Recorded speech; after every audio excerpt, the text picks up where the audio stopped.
நான் உங்கள் டிகேஎல் மூலமாக உங்களை சந்திப்பதில் மிக்க மகிழ்ச்சி.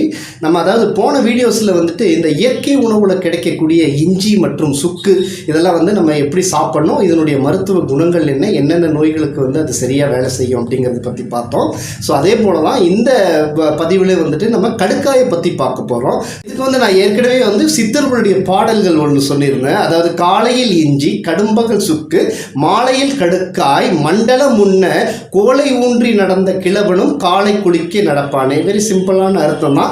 அதாவது காலையில் இஞ்சியும் கடும்பகல் சுக்கும் வந்துட்டு மாலையில் வந்துட்டு அதாவது இரவில் வந்து கடுக்காயும் வந்துட்டு ஒரு மண்டலம் அதாவது 48 நாள் நீங்கள் சாப்பிட்டு வந்தீங்கன்னா கோலை ஊன்றி நடந்த கிழவனும் அதாவது கோலை வைத்து கொண்டு நடந்த ஒரு கிழவனும் வந்து காலை குலுக்கி அதை தூக்கி இருந்து விட்டு காலால் ஓடி நடப்பானே அப்படிங்கிறதான் வந்து இந்த பாடலுடைய ஒரு அர்த்தமாகும்.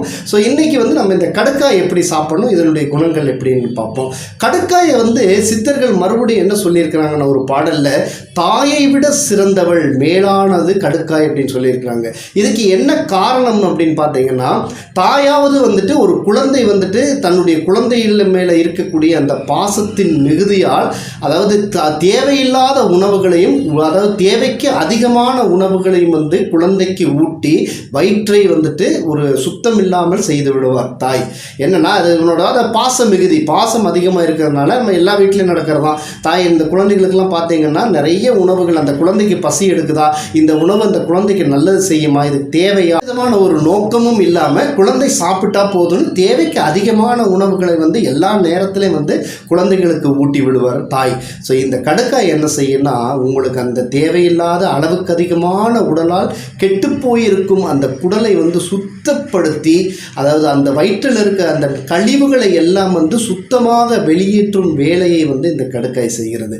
அதனால தான் வந்து தாயை விட மேலானவள் இந்த கடுக்காய் அப்படின்னு பாடல்களில் சொல்லியிருக்கிறாங்க. ஸோ இந்த கடுக்காயை நம்ம எப்படி சாப்பிட்லாம்னா மருந்து கடைகளில் போய் கேட்டிங்கன்னா பொடியாகவும் கிடைக்கும், அல்லது கடுக்காய் வந்துட்டு ஒரு கொட்டையாகவும் கிடைக்கும். இதில் நான் என்ன சொல்கிறேன்னா சஜஷன் பண்ணுறது வந்துட்டு நீங்கள் பொடியாக வாங்குறத விட ஏன்னா அதில் எப்படி செஞ்சுருக்கிறாங்க, என்ன மிக்சிங் ஆகிருக்கிறது அப்படிங்கிறது வந்து நம்மளுக்கு தெரியாது. அதனால் நீங்கள் கடுக்காய் கொட்டையை வாங்கிட்டு வந்துடுங்க. கடுக்காய் கொட்டையை வாங்கிட்டு வந்து நேராக உடைச்சிங்கன்னா உள்ளே வந்து ஒரு பருப்பு மாதிரி இருக்கும். அந்த கொட்டையை நீக்கி விட்டு இந்த வெறும் கடுக்காயை வந்து நல்லா தூள் பண்ணி மிக்சியில் போட்டு அரைச்சி வச்சுங்க. ரொம்ப அதாவது நைஸான தூளாக தான் இருக்கணுங்கிற அவசியமும் இல்லை. நீங்கள் வந்து ஓரளவுக்கு எந்த மிக்சியில் எந்த அளவுக்கு அடிக்க முடியுமோ அதை அரைச்சி நம்ம நல்லா அரைச்சி அதை வந்து ஒரு கண்ணாடி பாட்டிலில் போட்டு வச்சுக்கோங்க. இதுதான் கடுக்காய் பொடியாகும். ஸோ இந்த பொடியை வந்து இரவு உணவுக்கு பின்பு அதாவது நீங்கள் சாப்பிட்ட பிறகு நல்ல வெதுவெதுப்பான தண்ணியில் ஒரு அரை ஸ்பூன் அல்லது கொஞ்சமாக எடுத்துங்க நிறையா. ஏன்னா இது நிறைய பேருக்கு வந்துட்டு அதிகமான பேதியை தரக்கூடியதாகும் இது. ஸோ அதனால் வந்து ஒரு அரை ஸ்பூன் மட்டும் முதல்ல ஸ்டார்ட் பண்ணுங்கள். ஸோ மலச்சிக்கல் அதிகமாக இருக்கிறவங்க வந்து ஒரு ஸ்பூன் ட்ரை பண்ணலாம். ஒரு அரை ஸ்பூன் மட்டும் முதல்ல கடுக்காய் வந்துட்டு நல்ல வெதுவெதுப்பான தண்ணியில் போட்டு கலக்கி இதை வந்து நீங்கள் குடிச்சிட்டு வாங்க. இது ரெகுலராக குடிச்சிட்டு வந்தீங்கன்னா ஏன்னா இந்த கடுக்காயில் வந்து துவர்ப்பு சக்தி நம்ம சாப்பிடக்கூடிய உணவுகளில் எப்போவுமே வந்து துவர்ப்பு சக்திக்கு வந்துட்டு அதிகமான முக்கியத்துவம் கொடுப்பதில்லை. ஸோ இந்த துவர்ப்பு சக்தி இந்த கடுக்காய் இருக்கிறதுனால உடம்பை சுத்தப்படுத்தக்கூடிய ஒரு தன்மை வந்து இதுக்கு இயற்கையாகவே அமைந்திருக்கிறது. ஸோ முதல்ல இது என்ன பண்ணணும்னா மலச்சிக்கலை தீர்க்கும். மலச்சிக்கல் தான் வந்து பலவிதமான சிக்கல்களுக்கு வந்து ஒரு மூல காரணம். ஸோ மலம் சரியாக கழியாமல் இருக்கிறவங்க வந்து இந்த கடுக்காய பொடியை வந்து நீங்கள் ரெகுலராக குடிச்சிட்டு வந்தீங்கன்னா மலச்சிக்கல் வந்து அறவே வந்து உங்கள்கிட்ட இருந்து போயிடும்.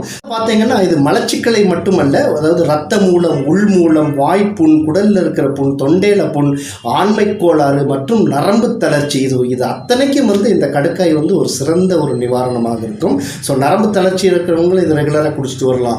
ஆண்மை கோளாறில் இருக்கிறவங்களுக்கு வந்துட்டு இந்த கடுக்காய் வந்து ஒரு சிறந்த முறையில் வந்து நிவாரணம் அளிக்கக்கூடியதாகும். ஸோ இதெல்லாம் வந்து அதாவது கட்டுடல் அதாவது ரத்தத்தை சுத்தப்படுத்தி ஒரு கட்டுடலை கொண்டு வருவதற்கு வந்து அழகு தேவை அப்படின்னு நினைக்கிறவங்களும் வந்துட்டு இந்த கடுக்காயை ரெகுலராக சாப்பிட்டு வந்தீங்கன்னா உங்கள் உடல் வந்து ஒரு கட்டுடலை போன்று அமையும். மலச்சிக்கலுக்கு வந்து ஒரு முக்கியமான ஒரு நிவாரணமாக இருக்கும். இந்த இன்ஃபர்மேஷன் உங்களுக்கு பிடிச்சிருந்துச்சுன்னா லைக் பண்ணுங்கள். மேலும் இது உங்களை சேர்ந்தவர்களுக்கும் பலன் தரும் என்று நீங்கள் நினைத்தால் இந்த வீடியோ எல்லாத்துக்கும் ஷேர் பண்ணுங்கள்.